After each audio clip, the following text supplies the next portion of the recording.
नमस्कार। हिंदी साहित्य की कक्षा में आपका पुनः स्वागत है। पिछली कई वीडियोस में हमने पाठ 1 पढ़ा, समझा और उसके बारे में जाना। आज इस वीडियो में हम इस पाठ के प्रश्न अभ्यास, जो प्रश्न दिए गए हैं पाठ के पीछे अभ्यास कार्य में, उन प्रश्नों पर चर्चा करेंगे। तो अब शुरू करते हैं। प्रश्न 1 देखते हैं। कांजी हाउस में कैद पशुओं की हाजिरी क्यों ली जाती होगी? जब हमने पाठ पढ़ा था तो जाना था कि कांजी हाउस एक ऐसा स्थान होता है जहां पर आवारा पशुओं को रखा जाता है और जो चौकीदार है वह प्रतिदिन आकर उनकी हाजिरी लेता है। तो इसके क्या क्या कारण रहे होंगे, अब उन्हीं पर हम चर्चा करते हैं। और यहाँ मैंने उसके कुछ पॉइंट्स यहाँ लिखे हैं, तो उन्हीं को देखते हैं। कि पहला कारण है कि आवारा जानवरों को वहां पर रखा जाता था कांजी हाउस में, और जो कांजी हाउस था उसकी दीवारें कच्ची थी।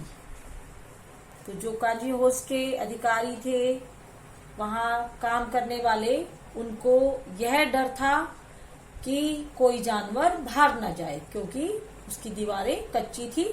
और क्या डर था कि वह उन्हें इतना अच्छा चारा पानी नहीं देते थे, सभी जानवर कमजोर थे, तो उन्हें यह भी डर रहता था कि कोई जानवर मर ना गया हो।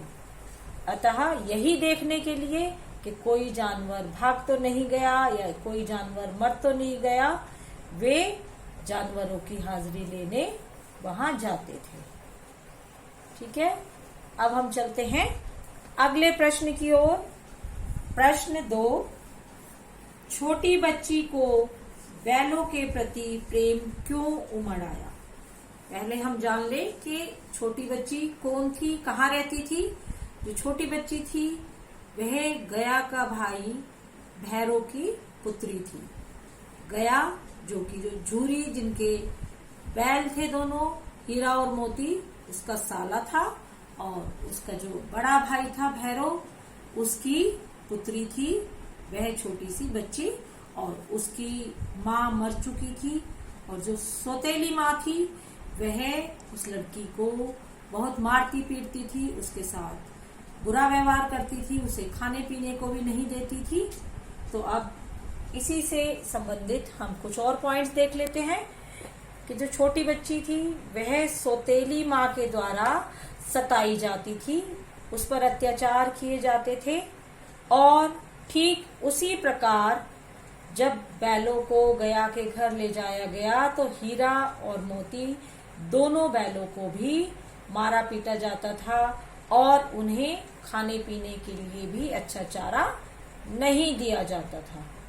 केवल वही जो लड़की थी, छोटी बच्ची, वही उनको एक एक रोटी प्रेम से खिला देती थी।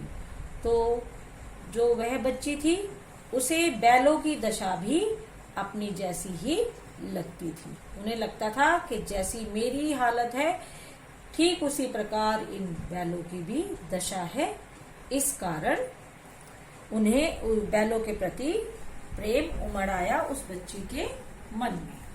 तो अब हमने जाना कि छोटी बच्ची को बैलों के प्रति प्रेम क्यों उमड़ आया होगा, क्योंकि उस बच्ची को भी उस बैलों की, जो दोनों बैल थे हीरा और मोती, उनकी दशा अपने समान ही लगती थी। अब चलते हैं हम प्रश्न 3 पर। प्रश्न 3 है, कहानी में बैलों के माध्यम से कौन कौन से नीति विषयक मूल्य उभर कर आए हैं?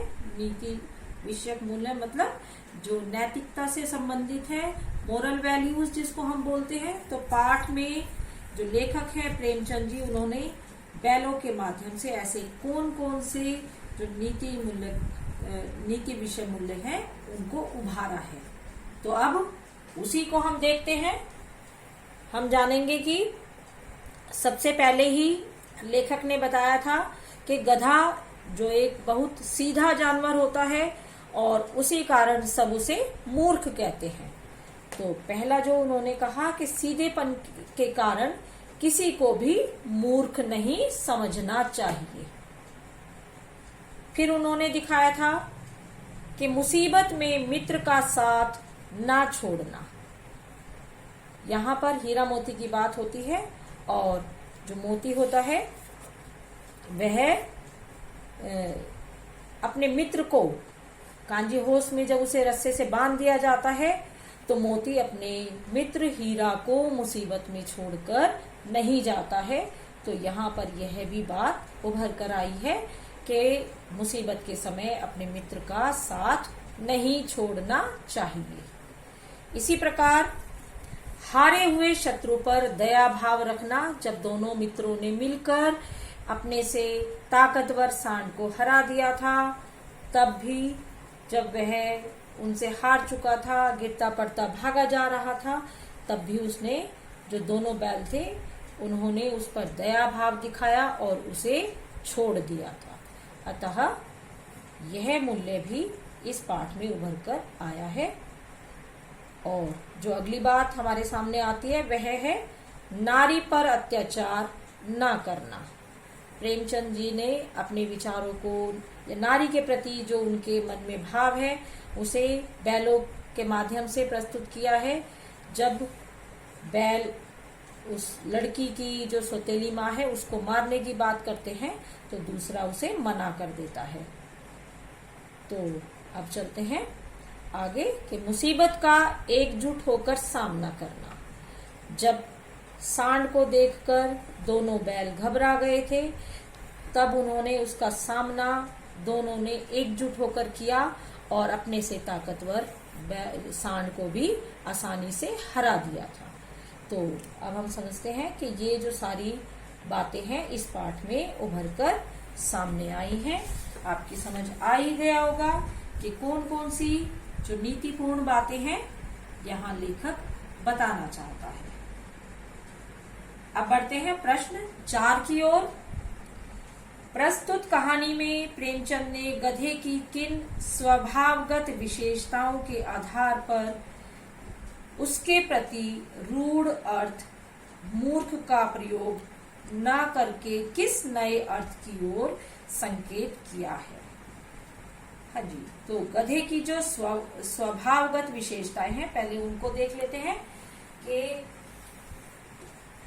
वह इतना सीधा होता है, हर स्थिति में एक जैसा रहता है, उसके चेहरे पर एक जो विषाद का भाव है वह छाया रहता है, जिसके कारण लोग उसे क्या कहते हैं, मूर्ख कहते हैं। लेकिन जो प्रेमचंद जी ने उसकी जो रूढ़ यानी कि जो प्रचलित अर्थ है मूर्ख, उसका प्रयोग ना करके उसे अन्य अर्थ में प्रस्तुत किया है कि जो गधा है वह बहुत सहनशील होता है, उसमें सहनशीलता का गुण होता है और साथ ही हर सुख दुख में, हर लाभ हानि में, हर दशा में उसका जो भाव है वही समान रहता है। और ये सभी गुण एक मूर्ख में ना होकर किसी ऋषि मुनि में ही पाए जा सकते हैं। तो इन्हीं विशेषताओं के कारण, जो कौन सी विशेषताएं हैं कि सहनशील है, हर परिस्थिति में समान रहता है, सुख दुख का या लाभ हानि का उस पर कोई प्रभाव नहीं पड़ता। इन्हीं सब विशेषताओं के आधार पर लेखक ने उसके लिए जो रूढ़ अर्थ है मूर्ख, उसका प्रयोग ना करके उसे ऋषि मुनियों की श्रेणी में रखा है। ठीक है बच्चों, अब प्रश्न 5 देखते हैं।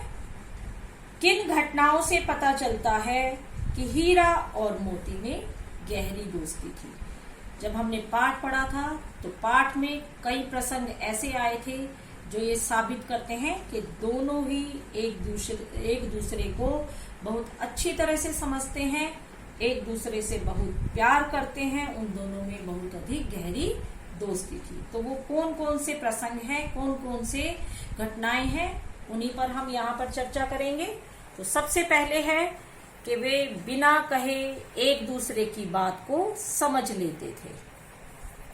पाठ में कई बार आया है मूक वाणी में कहा। मूक मतलब जिसको चुप रहकर भी, अर्थात चुप रहकर भी वे एक दूसरे की बात को समझ लेते थे, उनमें इतनी शक्ति थी।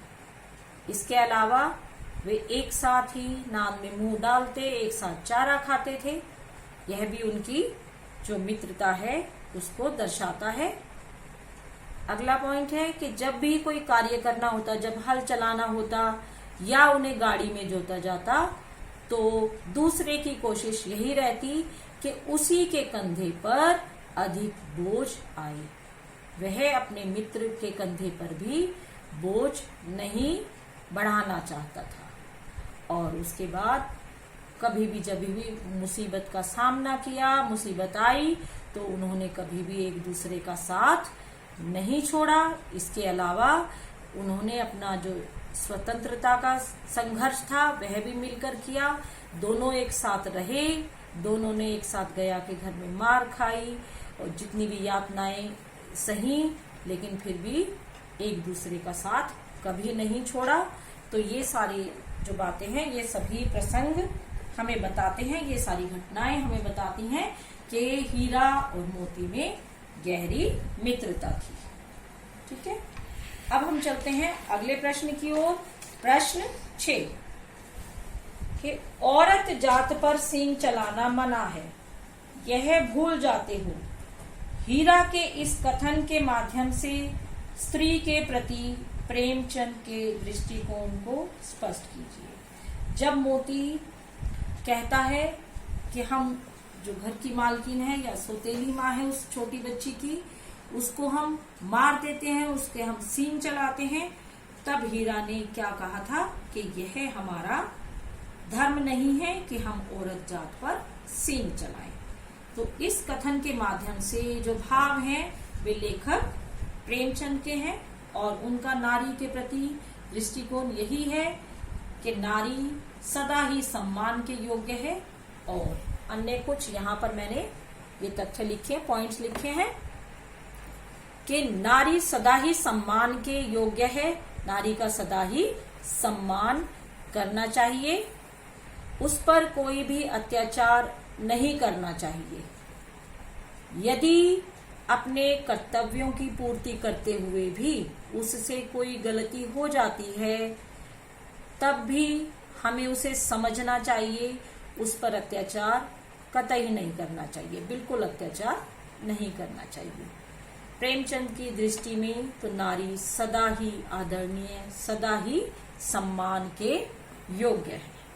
तो यही बातें उन्होंने बैलों के माध्यम से कही, क्योंकि ये भाव तो लेखक प्रेमचंद के थे। तो बच्चों, आज इस वीडियो में हमने प्रश्न 1 से 6 तक पर चर्चा की और अब मैं समझती हूँ कि आप इनके उत्तर लिखने में सक्षम होंगे। आप इन जो अपने अभ्यास प्रश्न 1 से 6 हैं, इनको अपनी जो अभ्यास पुस्तिका है, आपकी नोटबुक है, उसमें लिखेंगे। तो आज के लिए बस इतना ही। धन्यवाद। शुभ दिन।